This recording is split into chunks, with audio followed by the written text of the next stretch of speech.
Certains noms semblent destinés à briller pour toujours, mais derrière le glamour et la célébrité, même les plus grandes stars peuvent tomber dans des spirales inattendues. Qu'ont en commun un milliardaire qui a tout perdu dans des manoirs hantés, un génie de la musique endetté à cause de l'hypersonnalisé et une actrice légendaire piégée par des dettes fiscales? Cette vidéo te mène du côté caché des figures les plus emblématiques. Un monde d'excès, de luxe démesuré et de décisions qui ont redéfini leur vie. Des tigres comme animaux de compagnie, jusqu'à des investissements insolites, ces histoires montrent que la célébrité n'est pas une garantie de stabilité.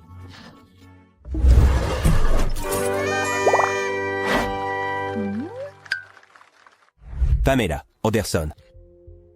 Sans aucun doute, Pamela Anderson est un nom qui évoque le glamour et le succès. Mais derrière cette image de perfection, il y avait une réalité financière assez compliquée. Et comment quelqu'un d'aussi emblématique dans la culture pop pourrait-il tomber dans un problème aussi commun que les dettes fiscales? D'une part, sa participation à Baywatch l'a transformée en une star mondiale, et sa collaboration avec Playboy a consolidé son statut d'icône des années 90. Cependant, être une figure publique implique également d'être sous le regard constant des médias, ce qui a aggravé l'impact de sa situation. Alors que beaucoup supposaient que sa fortune était garantie, la réalité était tout autre. L'erreur de faire confiance à un gestionnaire commercial inefficace s'est avérée être l'une des pires décisions de sa vie. De plus, le gouvernement de Californie n'a pas été indulgent en la désignant publiquement comme l'une des plus grandes fraudeuses fiscales de l'État. Dans un contexte où son image publique faisait déjà face à des défis, Anderson a dû faire face à un double coup. L'humiliation médiatique et la pression financière. Malgré tout cela, Pamela a montré une capacité admirable à s'adapter et à surmonter les adversités. Elle a participé à des émissions de télévision comme Dancing with the Stars, non seulement pour rester d'actualité, mais aussi pour prouver qu'elle avait encore beaucoup à offrir. Qui plus est, son dévouement à l'activisme animal l'a aidé à rediriger l'attention vers des causes qui comptaient vraiment. En 2020, Pamela Anderson s'est mariée pendant seulement 12 jours avec le producteur Johnny Peters, qui, étonnamment, a affirmé lui avoir payé des dettes de plus de 200 000 $, bien qu'Anderson ait nié cette version. Cloche de Drake a été, pendant des années, la personnification du garçon parfait à l'écran. Mais, que se passe-t-il lorsque les caméras cessent de tourner? La pression de la célébrité, combinée à une gestion financière désastreuse, s'est avérée être une combinaison explosive pour sa vie. Bien que son rôle dans Drake et John l'ait rendu célèbre, la renommée juvénile est souvent accompagnée d'une durée de vie courte. En conséquence, en atteignant l'âge adulte, les offres de travail ont commencé à se raréfier, marquant le début de son déclin. Pour couronner le tout, ces décisions extravagantes, comme l'achat d'un manoir de plus de 2 millions de $ en Californie, l'ont conduit à s'endetter au point de se déclarer en faillite. Pour beaucoup, sa décision de déménager au Mexique a pu sembler étrange. Mais cela avait du sens d'un point de vue stratégique. Là-bas, il a changé son identité artistique en Drake Campana et s'est lancé dans la musique en espagnol, un mouvement inhabituel mais qui a capté l'attention de sa base de fans latino-américains. Malgré ses tentatives pour rester pertinent, les récents problèmes juridiques, y compris des accusations graves, ont encore assombri son image. Belle est un exemple de la façon dont la célébrité précoce peut être à la fois une bénédiction et un fardeau. Drake Bell est apparu dans une publicité mexicaine pour un service de taxi en 2019, où il a interprété une version humoristique de lui-même en espagnol. Cela a encore renforcé sa connexion avec le public latino-américain. Michael Jackson. L'éternel roi de la pop a vécu une vie de luxe et d'excès, mais aussi de tragédie financière. Comment quelqu'un qui a généré des milliards de dollars peut-il finir noyé dans les dettes? Une partie de la réponse réside dans son style de vie excessif, qui comprenait l'achat et l'entretien de Neverland, une propriété qui était bien plus qu'un simple manoir. C'était un parc d'attractions complet, avec des coûts d'exploitation astronomiques. Cependant, ces problèmes ne se limitaient pas au matériel. Les accusations légales contre Jackson en 1993 ont marqué un avant et un après dans sa vie. Elles n'ont pas seulement endommagé son image publique, mais l'ont également conduit à contracter d'énormes dettes pour éviter des procès prolongés. Le prêt initial de 30 millions de dollars a augmenté de façon exponentielle avec le temps, en raison des intérêts et de son incapacité à générer des revenus constants dans ces dernières années. Malgré tout cela, Jackson est resté une machine à générer de l'argent même après sa mort. Au fil des années, ses droits musicaux et les produits liés à son nom l'ont rendu l'un des artistes décédés les plus lucratifs de l'histoire. En 2009, l'année de sa mort, l'album Thriller a été déclaré comme le disque le plus vendu de tous les temps, avec plus de 66 millions de copies certifiées dans le monde entier. Son héritage reste clairement intact. Nicolas Cage. Connu pour ses interprétations mémorables dans des films comme The Rock et Con Air, est l'une des stars les plus reconnues d'Hollywood. Cependant, son héritage d'acteur est entrelacé avec une histoire de gaspillage qui l'a conduit à faire face à de graves problèmes financiers. Au sommet de sa carrière, Cage a amassé une fortune nette estimée à 150 millions de dollars. Avec ses revenus, il a développé un goût pour l'extravagant et l'inhabituel. Il a acquis des châteaux médiévaux en Europe, une île privée aux Bahamas et une collection de voitures de sport comprenant des modèles rares. De plus, son amour pour l'excentrique l'a conduit à dépenser de grandes sommes en artefacts historiques, y compris un crâne de dinosaure évalué à 300 000 dollars. Malgré ses revenus multimillionnaires, ses dépenses excessives l'ont conduit à accumuler une dette significative. À un moment donné, Cage devait 14 millions de dollars au service des impôts internes, IRS, en raison d'impôts impayés. Dans une tentative de rembourser ses dettes, l'acteur a participé à un grand nombre de films en peu de temps, dont beaucoup ont reçu des critiques négatives, affectant son prestige professionnel. Ses problèmes financiers ont été aggravés par une gestion inefficace et des décisions impulsives. Par exemple, il a investi dans un manoir hanté à la Nouvelle-Orléans, dont l'entretien s'est également avéré être une dépense exorbitante. Malgré ses revers, Cage n'a jamais cessé de travailler pour se racheter. Grâce à ses efforts inlassables, il a commencé à retrouver une partie de sa stabilité financière. Nicolas Cage est propriétaire de l'une des tombes les plus extravagantes de la Nouvelle-Orléans, un mausolée en forme de pyramide qu'il a acheté pour être son lieu de repos final. Bien que l'on dise que son achat avait des fins fiscales, cela reflète son sens particulier de l'excentricité. Mike Tyson, l'un des boxeurs les plus légendaires de l'histoire, a eu une carrière pleine de succès et de chiffres étonnants. Connu sous le nom de Iron Mike, il a gagné plus de 400 millions de dollars pendant sa période en tant que champion du monde. Cependant, ce patrimoine n'a pas suffi à maintenir son style de vie extravagant. Plein d'excès et de décisions discutables qui l'ont conduit à la ruine. Sa passion pour les articles de luxe et les animaux exotiques a marqué son déclin financier. Parmi ses acquisitions les plus célèbres se trouvent des tigres du Bengale, qu'il élevait dans son manoir, et plus de 3000 pigeons, son autre grande passion. Tyson a également dépensé des millions en propriétés, bijoux et voitures de luxe, en plus d'organiser des fêtes extravagantes qui duraient plusieurs jours. En 2003, Tyson s'est déclaré en faillite après avoir accumulé une dette de 23 millions de dollars qui comprenait des impôts impayés, des frais juridiques et des prêts.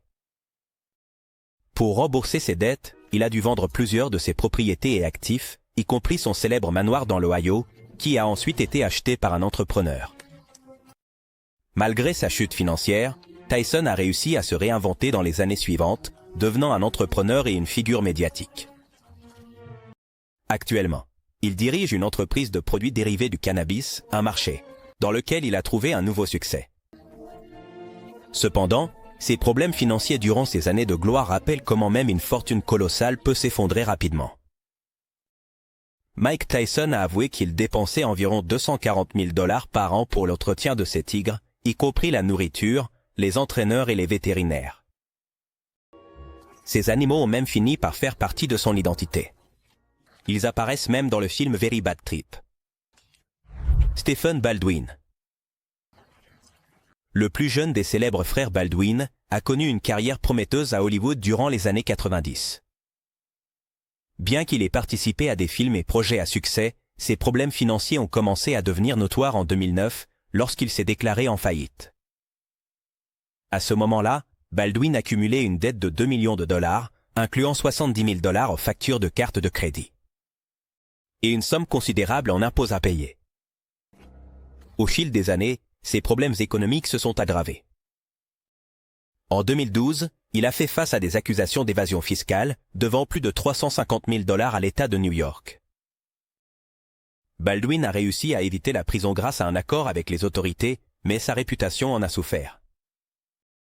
Pour compenser ses problèmes financiers, l'acteur a eu recours à la participation à des émissions de télé-réalité et à des projets mineurs. Malgré ses hauts et ses bas, Baldwin a décidé de concentrer sa vie sur la foi et est devenu un prédicateur évangélique. Il a fondé plusieurs organisations religieuses et a consacré son temps à des activités humanitaires. Bien que sa carrière à Hollywood n'ait pas redécollé, il a réussi à trouver une nouvelle identité à travers son travail spirituel. Stephen Baldwin a été l'un des premiers acteurs d'Hollywood à se déclarer publiquement comme chrétien évangélique, ce qui l'a amené à refuser plusieurs rôles qu'il considérait contraires à ses principes religieux. Johnny Depp, l'une des stars les plus emblématiques d'Hollywood, a atteint une fortune nette estimée à 650 millions de $, grâce à sa carrière d'acteur et à des rôles mémorables comme le capitaine Jack Sparrow dans Pirates des Caraïbes. Cependant, sa fortune a commencé à s'effondrer en raison de dépenses excessives et d'une mauvaise gestion financière. Parmi ses acquisitions les plus extravagantes, on trouve une île privée aux Bahamas, un yacht de luxe et une collection d'art si vaste qu'elle pourrait remplir un musée. Les problèmes financiers de Depp se sont aggravés après son divorce de l'actrice Amber Heard en 2017, un processus qui a inclus des poursuites judiciaires et des accords financiers millionnaires. De plus, Depp a découvert que son équipe de gestion financière avait mal géré sa fortune, accumulant une dette de 100 millions de $ auprès du service des impôts internes, IRS, en raison d'impôts non payés pendant 17 ans. Malgré ces difficultés, Depp a continué à travailler sur des films et des projets qui l'ont aidé à retrouver une partie de sa stabilité économique.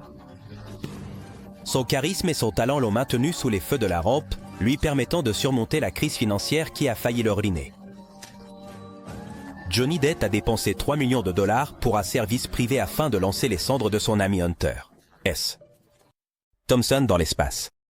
Un hommage extravagant qui reflète sa personnalité unique. Lindsay Lohan, qui fut l'une des actrices les plus prometteuses de sa génération, a atteint la célébrité très jeune avec des films comme The Parent Trap et le classique pour adolescents Mean Girls. Avec un avenir brillant devant elle, Lohan a non seulement démontré son talent d'actrice, mais aussi ses compétences en tant que chanteuse. Cependant, la pression de l'industrie, combinée à des décisions personnelles discutables, l'a menée à un déclin qui a affecté à la fois sa carrière et ses finances. À mesure qu'elle a vieilli, Lohan s'est impliquée dans de multiples scandales liés à l'abus de substances, aux manquements professionnels et aux problèmes juridiques. À de nombreuses reprises, elle s'est absentée des tournages ou est arrivée en retard, causant des conflits avec les studios de cinéma.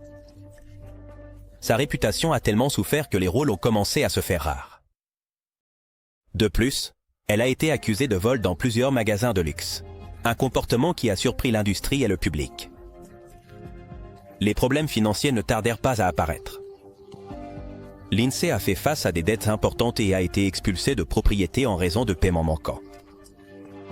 Bien qu'elle ait tenté de relancer sa carrière avec des émissions de télé-réalité et de petites apparitions dans des films, elle n'a jamais réussi à retrouver la gloire de ses premières années. Lindsay Lohan est propriétaire d'une boîte de nuit à Mykonos, en Grèce, appelée Lohan Beach House, qui est devenue une attraction touristique populaire et fait partie de sa tentative de se réinventer en tant qu'entrepreneuse. Kanye West, une figure qui ne cesse d'étonner le monde. D'une part, son génie musical et son impact sur la mode l'ont consolidé en tant qu'icône culturelle. Mais d'un autre côté, sa vie personnelle et financière a été un tourbillon constant. En 2016, lorsqu'il a annoncé qu'il avait une dette de 53 millions de $, beaucoup se sont demandé comment quelqu'un avec autant de succès pouvait être dans une situation si précaire. Cependant, en analysant son style de vie, les réponses commencent à prendre forme. Pour commencer, Kanye ne fait rien à moitié. Son approche de la vie, et surtout de ses projets d'entreprise, a toujours été à grande échelle. Il a investi des millions dans sa marque Yeezy, affrontant des risques économiques considérables. Bien qu'aujourd'hui Yeezy soit un géant de la mode, ses premières collections ont été financièrement difficiles, avec des coûts de production et de distribution qui dépassaient les revenus initiaux. De plus, son style de vie était tout aussi luxueux. D'un jet privé avec un coût d'exploitation de 200 000 $ par heure, à des lits personnalisés évalués à plus d'1 million de dollars. Ces choix extravagants ont non seulement alimenté sa réputation, mais aussi ses problèmes économiques. Mais, comme on pouvait s'y attendre, Kanye ne s'est pas laissé abattre. Son association avec Adidas n'a pas seulement sauvé Yeezy, mais l'a transformé en un phénomène mondial, générant des milliards de ventes annuelles. Et, bien que ce succès ait allégé ses dettes, ses déclarations polémiques et ses décisions personnelles continuent de le maintenir sous les feux de la rampe. Kanye West a construit une réplique de la scène flottante de sa tournée San Pablo dans son ranch du Wyoming, où il aurait utilisé l'espace pour répéter de nouveaux spectacles et expérimenter des idées visuelles uniques. Brendan Fraser n'était pas seulement un acteur à succès, mais aussi une icône du cinéma d'aventure et de comédie des années 90. Cependant, peu de gens auraient imaginé que derrière ce sourire charismatique se cachait une lutte constante contre des problèmes professionnels et personnels. Pour commencer, Fraser s'est distingué dans des films comme La Momie et Georges de la Jungle, où sa capacité à combiner action et humour l'a rendu l'un des favoris du public. Cependant, alors qu'il semblait inarrêtable sur grand écran, les difficultés ont commencé à s'accumuler loin des caméras. D'une part, Fraser a fait face à une série d'échecs au box-office qui l'ont éloigné des projecteurs. Cela, ajouté à la pression des studios pour livrer des succès commerciaux constants, l'a placé dans une position vulnérable au sein de l'industrie.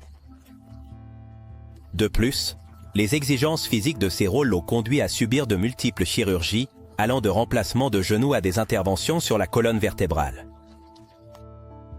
Ces blessures, bien qu'invisibles pour le public, ont affecté non seulement sa capacité à jouer, mais aussi sa confiance et sa stabilité émotionnelle. Pour ne rien arranger, un divorce coûteux a encore aggravé sa situation financière. Fraser a dû faire face à des accords financiers qui ont réduit considérablement son patrimoine. Et comme si cela ne suffisait pas, il a également révélé qu'il avait été victime de harcèlement dans l'industrie, ce qui a contribué à son éloignement d'Hollywood pendant des années. Malgré tout, Brendan Fraser ne s'est pas rendu. Ces dernières années, Fraser a entamé un retour triomphal avec des rôles acclamés par la critique, comme dans The Wall, où il a démontré que son talent reste indéniable. Cette résurgence ne marque pas seulement une nouvelle étape dans sa carrière, mais c'est aussi un rappel de sa résilience face à l'adversité. Brendan Fraser a reçu une ovation debout de 6 minutes au Festival du film de Venise en 2022 après la projection de The Wall, un moment qu'il a ému aux larmes. Lauryn Hill, la voix talentueuse derrière le légendaire album The Miseducation of Lauryn Hill, n'a pas seulement révolutionné la musique des années 90, mais est aussi devenue un symbole de créativité et d'authenticité. Cependant, malgré son succès, sa vie a été marquée par des défis que peu de gens imagineraient en écoutant ses chansons émouvantes. Pour commencer, son premier album n'était pas seulement un succès commercial, mais aussi un chef-d'œuvre qui a redéfini le hip-hop et la soul. Mais, derrière ce jalon, se cachait une lutte constante avec sa maison de disques. Bien qu'il ait vendu des millions d'exemplaires, les contrats désavantageux ont gravement limité ses revenus. D'un autre côté, la pression médiatique à laquelle elle a fait face était implacable. Les rumeurs sur sa vie personnelle, comme sa relation avec Lohan Marley, et les spéculations sur la paternité de ses enfants, l'ont placé au centre d'une tempête qui n'avait rien à voir avec sa musique. De plus, il a décidé de s'éloigner des scènes pour se concentrer sur sa famille, une décision que beaucoup ont interprétée comme la fin de sa carrière. Cependant, son retrait n'a pas été aussi paisible qu'elle l'espérait, car en 2012, elle a fait face à une condamnation pour évasion fiscale.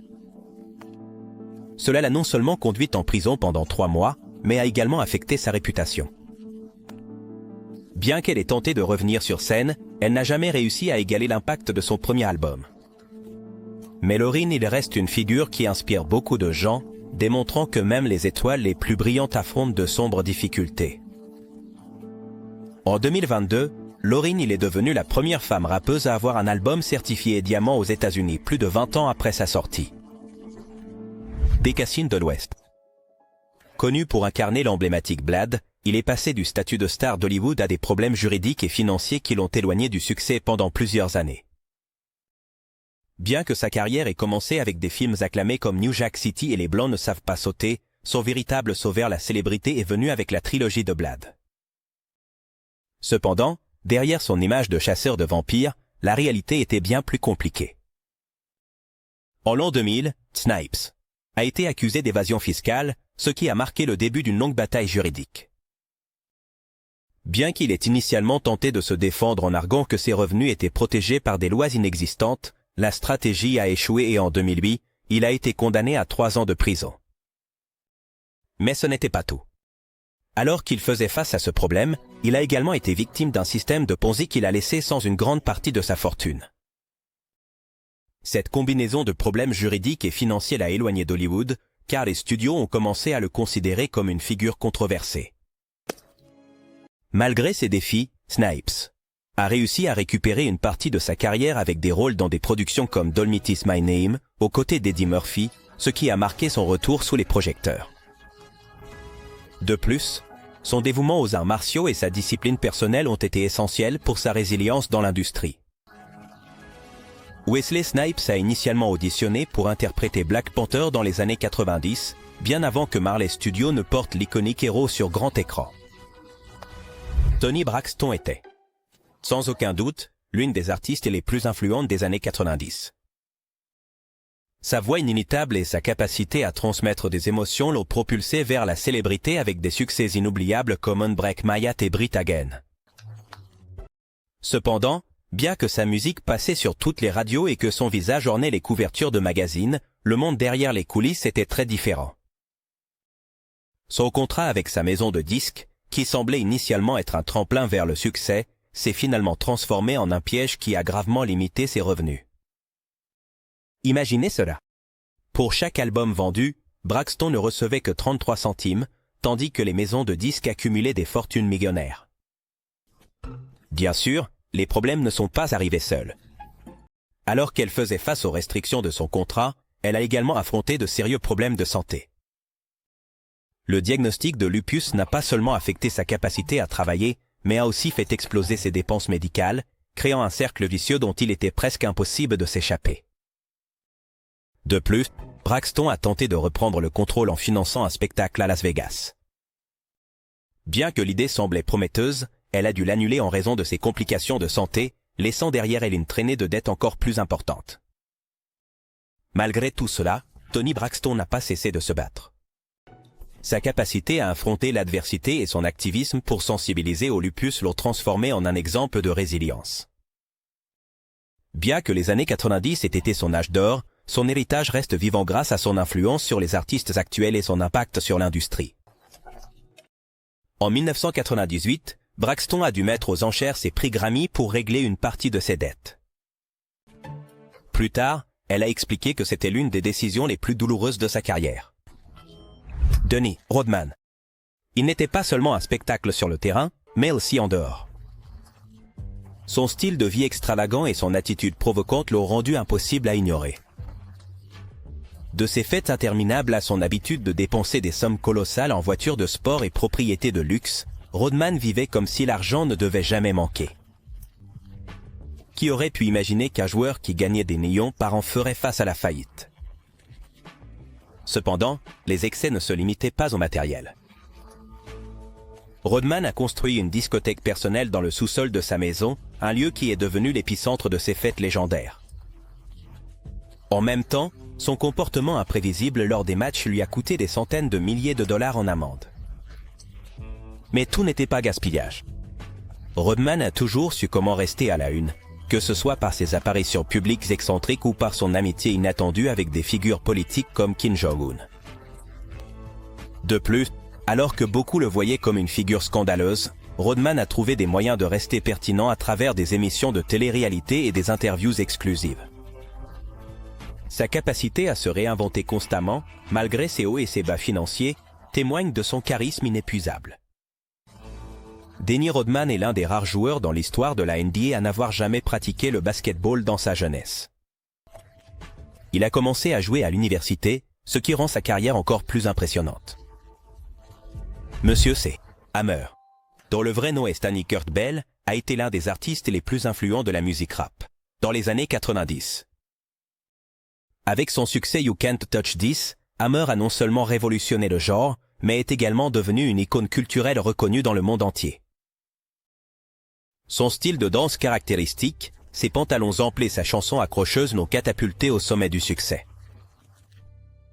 Cependant, derrière cette image de prospérité et de luxe, se cachait une histoire que peu auraient pu imaginer. L'ascension d'une fortune millionnaire suivie d'une chute vertigineuse vers la faillite.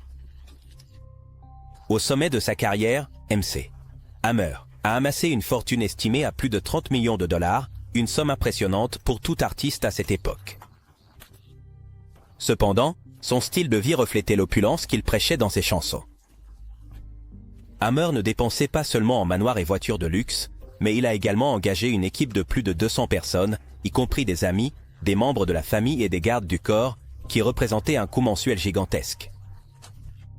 Sa résidence principale, évaluée à 12 millions de dollars, comprenait un héliport, une écurie et un terrain de baseball. De plus, on dit qu'il achetait des voitures de sport avec la même fréquence que d'autres changent de vêtements. Les dépenses incontrôlées ont finalement eu des conséquences. En 1996, à peine 6 ans après son succès mondial, Monsieur Hammer s'est déclaré en faillite avec des dettes s'élevant à 14 millions de dollars. Cet événement a marqué le déclin de sa carrière, car il a perdu une grande partie de son patrimoine, y compris ses manoirs, ses voitures et ses droits musicaux. Malgré ses tentatives pour relancer sa carrière, il n'a jamais retrouvé le niveau de succès qu'il avait connu dans sa jeunesse. Hammer a été un pionnier dans l'utilisation des plateformes numériques pour promouvoir sa musique. En 2009, il a lancé une application mobile appelée Hammer Time, démontrant qu'il cherchait encore des moyens d'innover dans l'industrie.